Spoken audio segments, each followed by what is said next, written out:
The Archdiocese of Washington is suing the District of Columbia over restrictions on public worship during the coronavirus pandemic. The filing states in part, quote, "These arbitrary restrictions violate the rights of more than 650,000 D.C. area Catholics who, at the end of this most difficult year, now face the chilling prospect of being told that there is no room for them at the church this Christmas."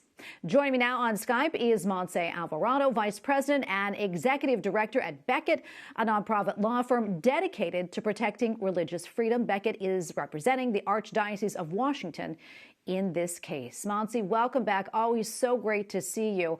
The Archdiocese points out that half of the Catholic churches in the district can accommodate 500 people or more. Now, the Basilica of the National Shrine of the Immaculate Conception can actually seat 10,000 people, but that too is subject to a 50-person cap on attendance. Well, secular businesses are allowed capacity-based limits. And once again, this does appear to apply a double standard when it comes to religious freedom. Let's talk about that. Absolutely, Tracy. Thank you so much for having me. You've got it right. This is a double standard for houses of worship where you can sit at a restaurant for 90 minutes with no mask. But those of us who know that you can have a 45-minute liturgy, especially now that we're not singing in mass, you have a completely different set of circumstances and facts that we're dealing here. We're dealing with facts. And those facts are that you can be in a church for 45 minutes with your family, socially distanced in mass, and be completely safe.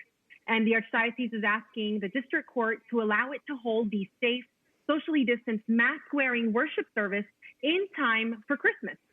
Unfortunately, despite this recent Supreme Court decision, D.C. would not change this arbitrary cap of 50 people that you just described at places that are so large, like the Basilica of the National Shrine of the Immaculate Conception, which can hold the Statue of Liberty twice.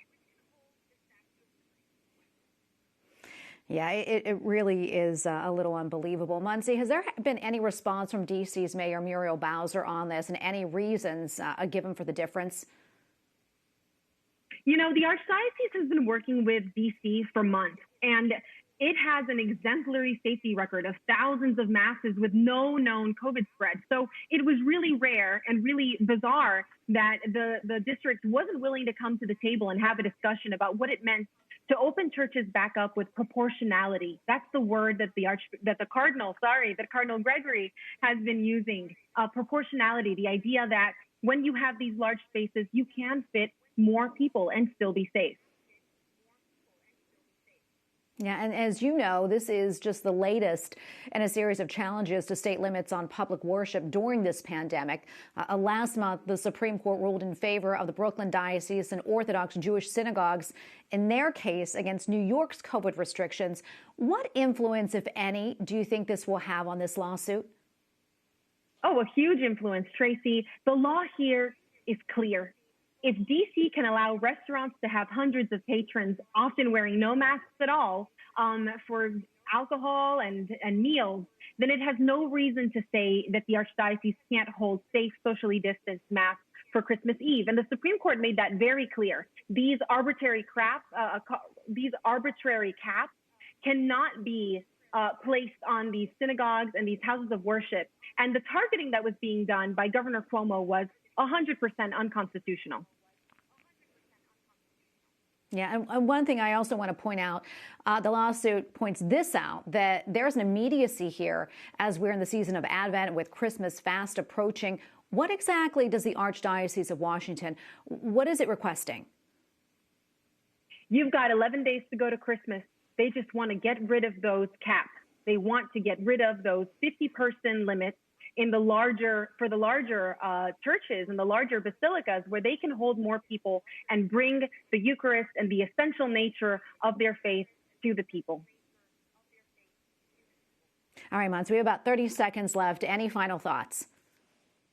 It's really important for us to remember that it is possible to worship and be safe at the same time.